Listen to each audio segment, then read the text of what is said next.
L'Ukraine peut-elle vaincre la Russie après un an de combat ?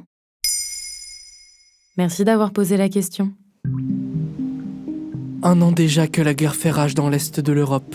Ce qui était prévu comme une attaque éclair menée par la Russie le 24 février 2022 s'est en réalité transformé en guerre de position, et ce malgré les assauts successifs menés par Vladimir Poutine. Selon Kiev, l'Ukraine aurait perdu près de 100 000 hommes pour une armée active de 250 000 soldats et 20 000 civils depuis le début du conflit.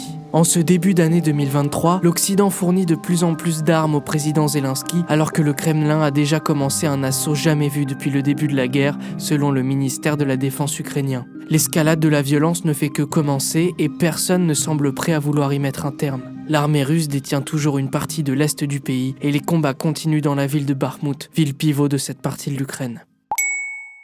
Pourquoi cette guerre n'en finit-elle pas ? D'abord, l'armée russe aurait commis trop d'erreurs stratégiques pour l'emporter rapidement. Vladimir Poutine a sous-estimé son adversaire ainsi que le défi logistique. L'expert et analyste militaire Volodymyr Dasenko les met en évidence sur son compte Twitter. Il explique d'abord que pendant le conflit, les chars russes ont provoqué d'énormes embouteillages qui les ont rendus faciles à cibler. Dasenko souligne aussi les problèmes de communication au sein de l'armée du Kremlin, ayant poussé certains soldats à se tirer dessus. Ensuite, l'Ukraine a l'avantage de connaître parfaitement son terrain. Selon le théoricien de guerre polonais Karl von Clausewitz, la conduite de la guerre sous sa forme défensive est en soi plus forte que l'offensive. On note par exemple le sabotage d'équipements ennemis. Il peut s'agir de chemins de fer ou encore de lignes d'autoroute. En effet, selon le ministre de la Défense ukrainien, 40 sabotages ont été menés en 2022 et 6 sur les premiers mois de l'année 2023. L'hiver n'a d'ailleurs pas aidé à accélérer la fin des combats. La région étant particulièrement froide, les affrontements se sont progressivement enlisés. Et comment peut-on sortir de cet enlisement ? L'objectif de Kiev est de reprendre l'est de son territoire. En janvier 2023, la Russie avait envahi 16% des terres ukrainiennes d'après le journal Le Monde. Selon David Dubé, chercheur en stratégie diplomatique dans un article du média 24 heures, c'est une avancée considérable. Au début, on se demandait si l'Ukraine allait perdre des régions complètes et si le gouvernement serait remplacé. Aujourd'hui, on parle d'attaquer et même de reprendre des territoires perdus depuis 2014, comme la Crimée.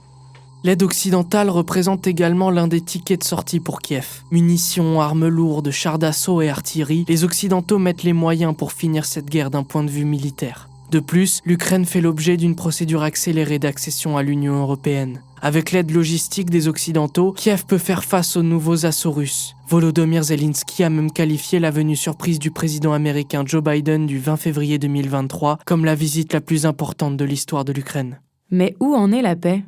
Le 19 février 2023, Emmanuel Macron réaffirme sur Twitter son soutien au plan de paix de Volodymyr Zelensky présenté au G20 en novembre 2022. En 10 points, le président ukrainien a expliqué comment l'Ukraine peut gagner la guerre. Il exprime son souhait de voir la Russie retirer ses troupes, libérer ses prisonniers ukrainiens ou encore être condamné par la communauté internationale pour crimes de guerre. Mais aucun point ne fait mention d'une victoire militaire à part la volonté indéfectible de désescalade. Voilà où en est la guerre en Ukraine après un an de combat. Maintenant, vous savez, un épisode écrit et réalisé par Samuel Lombroso. Ce podcast est disponible sur toutes les plateformes audio, et si cet épisode vous a plu, n'hésitez pas à laisser des commentaires ou des étoiles sur vos applis de podcast préférés.